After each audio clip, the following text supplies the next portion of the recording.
నమస్కారం సార్. నమస్తే అండి. సార్ ఇప్పుడు మనం చూసుకుంటే హార్ట్ ప్రాబ్లమ్స్ ఎక్కువ అవుతున్నాయి సార్. హ్మ్. ఏజ్‌తో సంబంధం లేకుండా చిన్న అవును. పిల్లలు, పెద్దవాళ్ళు, ఆడవాళ్ళు, మగవాళ్ళు అనే తేడా లేకుండా అందరికీ హార్ట్ ప్రాబ్లమ్ అనేది ఉంటుంది. హ్మ్. అసలు హార్ట్ ప్రాబ్లమ్ అనేది ఎందుకొస్తుంది? రాకుండా ఉండాలంటే ఎలాంటి జాగ్రత్తలు తీసుకోవాలంటారు? అంటే మనకి ఇప్పుడు చూస్తున్నాం యాక్చువల్‌గా ఏంటంటే హెల్తీగా ఉంటా, ఏ అలవాట్లు లేవు. హ్మ్. కానీ 25 ఇయర్స్, 35 ఇయర్స్‌లోనే సడెన్‌గా స్ట్రోక్ రావడం, హార్ట్ అటాక్ వచ్చి యెస్ సార్. చనిపోవడం అది వింతగా వింటున్నాం అవును సార్. చాలా కేసెస్. అవును sir. So, heart condition problems అనేది మనం చాలా రకాలుగా డిఫైన్ చేసుకోవచ్చు. అవును సార్. అంటే హార్ట్ ఫంక్షనాలిటీ కరెక్ట్‌గా లేనప్పుడు. హ్మ్. ఎందుకంటే మనం పుట్టినప్పటి నుంచి చనిపోయేదాకా పనిచేసే ఆర్గాన్ హార్ట్. హ్మ్. రెస్ట్ ఉండకుండా. అవును సార్. మజిల్. అవును సార్.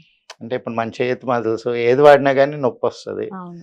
ఎప్ప స్టమక్ మజిల్స్, ఇంటెస్టైన్ మజిల్స్ కూడా ఎప్పుడు యాక్టివ్‌గా ఉండవు. హ్మ్. ఆ పనున్నప్పుడు చేస్తాయి. లేకపోతే అలా రిలాక్స్‌డ్ స్టేట్‌లో ఉంటాయి. హ్మ్. కాకపోతే హార్ట్ మజిల్ మాత్రం మీకు పుట్టిన దగ్గర నుంచి చనిపోయేదాకా పని చేస్తానే ఉండాలి. అవును సార్. సో, మీకా దానికి ఒక రిథమ్ ఉంటది. హ్మ్. ఒక స్ట్రెంగ్త్ ఉంటది. హ్మ్. ఒక యాక్టివిటీ ఉంటది. అది ఎప్పుడైతే ఇంబాలెన్స్ అయినప్పుడు హ్మ్. ఒక హార్ట్ ప్రాబ్లమ్ కింద కన్సిడర్ చేస్తాం. అంటే మా ఉద్దేశంలో ఏంటంటే వెరికోజ్ వెయిన్స్ కూడా హార్ట్ ప్రాబ్లమే. హ్మ్. ఎందుకంటే ఆ సర్క్యులేషన్ అందట్లేదు కాబట్టి అక్కడ వెయిన్స్ దగ్గర మీకు బ్లాకేజెస్ వస్తున్నాయి. హ్మ్. సో, మా హార్ట్ మెడిసిన్ ఇచ్చినప్పుడు ఈవెన్ వెరికోజ్ వెయిన్స్ కూడా తగ్గుతాయి. అవును సార్. అలాగా పనిచేస్తుంటది. హ్మ్. ఇవాళ రేపు ఏమైందంటే మనకి ఒక రకంగా ఏంటంటే హార్ట్‌లో కొలెస్ట్రాల్ లెవెల్స్ పెరిగి హార్ట్ బ్లాక్ అవ్వడం. హ్మ్. ఇది జనరల్‌గా చూసే కండిషన్. ఓకే. ఇంకొకటి బ్లడ్ ప్రెషర్ ఎక్కువ పెరిగిపోవడం వల్ల హ్మ్. సడెన్‌గా ప్రెషర్ ఎక్కువయ్యి బ్రెయిన్‌లో స్ట్రోక్ రావడం. హ్మ్. అక్కడ నరాలు చిట్లి ఓకే సార్. పారాలిసిస్ వచ్చో లేకపోతే బ్రెయిన్ డెడ్ అయిపోయి చనిపోతుంటారు. హ్మ్.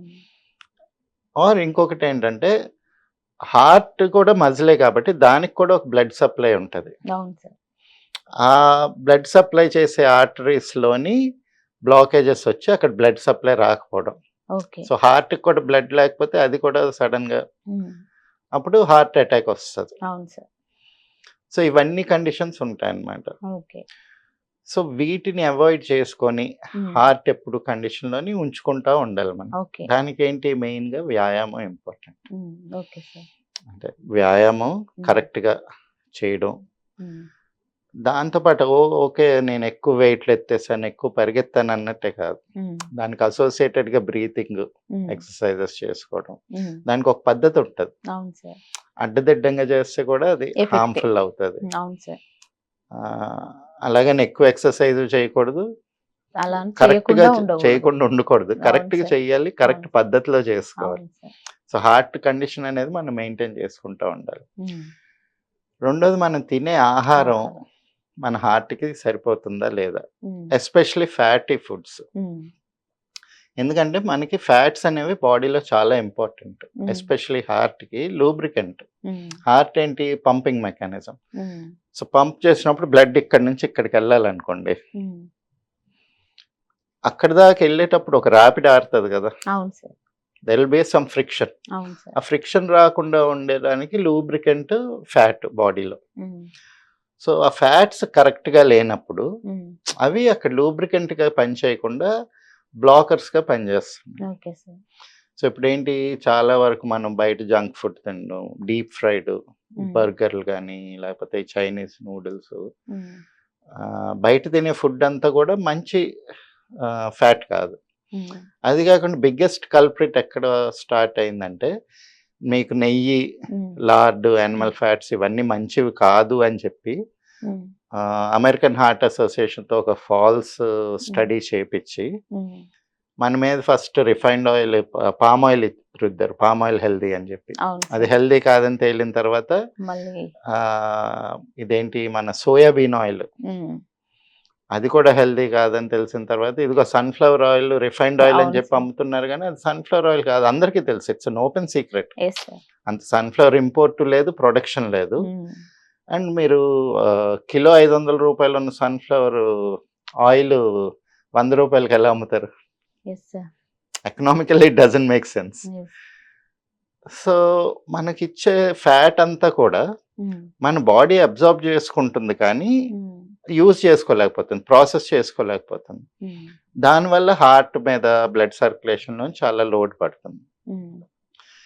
ఇంకొకటి ఏంటంటే మానసిక ఒత్తిడి. మెంటల్గా మనకి ఫిజికల్ యాక్టివిటీ బాగా తగ్గిపోయి మెంటల్ యాక్టివిటీ విపరీతంగా పెరిగిపోయింది. అవును సార్. దాంతో స్ట్రెస్ రావడం, యాంగ్జైటీ రావడం, దానికి అసోసియేటెడ్గా ఎక్సర్సైజ్ ఉండట్లేదు కాబట్టి పాల్పిటేషన్స్ వచ్చి బీపీ రావడం అలాంటిది. ఒకసారి సడన్ గా బీపీ 2 సార్లు 3 సార్లు హై ఉందనుకోండి, ఇమీడియట్ గా మెడిసిన్ స్టార్ట్ చేపిస్తున్నారు. అవును సార్. ఏంటి బీపీని తగ్గించడానికి. అవును సార్. సో అదేంటి సెడేటివ్. ఆ సెడేటివ్ వాడడం మొదలు పెట్టగానే హార్ట్ బీటింగ్ కెపాసిటీ తగ్గిపోతుంది. ఆ మోటార్ దీన్ని తగ్గిస్తున్నాం మనం. సో అది తగ్గిపోగానే బ్లడ్ సర్క్యులేషన్ మళ్ళీ ఇంబ్యాలెన్స్ అవుతుంది, డ్యామేజ్ అవుతుంది. ఓకే. సో ఇవన్నీ ఫ్యాక్టర్స్ ఉన్నాయన్నమాట. సో వీటిని అవాయిడ్ చేసుకుంటా ఉంటే మన హార్ట్ కండిషన్ మనం రెగ్యులర్గా కరెక్ట్గా మెయింటైన్ చేసుకోవచ్చు. Okay sir. ఇప్పుడు హార్ట్ ప్రాబ్లం వచ్చినప్పుడు ఫస్ట్ సెకండ్ సారి పెద్ద డేంజర్ ఉండదు, థర్డ్ సారి వస్తే మాత్రం ఇబ్బంది అవుతుంది అని అంటారు కదా, అది ఎంతవరకు నిజం సార్? అలాగనే ఏం ఉండదండి. అంటే ఫస్ట్ సారి వచ్చింది, సెకండ్ సారి వచ్చింది, థర్డ్ టైం వస్తే ఇంకా చాలా ప్రమాదకరం అని అంటారు కదా యూజువల్గా సార్? చాలా మందికి ఏంటంటే రియలైజ్ అవ్వరు ఫస్ట్ టైం వచ్చినప్పుడే. చాలా మంది చనిపోతారు కూడా. అంటే Yes. ఎందుకంటే వాళ్ళు దే డోంట్ ఎక్స్పెక్ట్ అవును, this to sir. Happen to them. Yes, sir. But ఒకసారి వచ్చిన తర్వాత సెకండ్ టైం వచ్చినప్పుడే చాలా కష్టం. అవును. బట్ థర్డ్ టైం మాత్రం ఫేటల్ అనే చెప్పుకోవాలి. ఓకే. బట్ అలాగని చూసుకోవడానికి కూడా లేదండి అసలు. ఆ కండిషన్ రాకుండానే అవాయిడ్ చేసుకోవాలి మనం first okay of all. Sir. అంటే ఒకసారి వచ్చిన తర్వాత కొంతవరకు నెక్రోసిస్ ఉంటుంది, Hmm. హార్ట్ మజిల్స్ వీక్ అవుతాయి. ఉమ్, ఆ వీక్ అయిన దాన్ని మళ్ళీ మనం స్ట్రెంగ్తన్ చేసుకోవడానికి కూడా మనం వాడే మెడికేషన్ వల్ల దీనివల్ల స్కోప్ ఉండదు. ఓకే. సో దాన్ని ఇంప్రూవ్ చేసుకోవడానికి మనం ఎప్పుడైనా పెట్టుకోవాలి స్ట్రెస్ తగ్గించుకొని అన్ని. కానీ ఉమ్. ఓకే ఒకసారి వచ్చింది కదా ఇంకోసారి పర్వాలేదు, మూడోసారి వస్తుంది అనుకోవడానికి లేదు. అవును సార్, అదే అదే అట్లా. But yeah third time is usually fatal అనే చెప్తుంటారు. Okay sir. Okay, thank you so much sir, మంచి ఇన్ఫర్మేషన్ ఇచ్చారు. Thank you sir. Yes.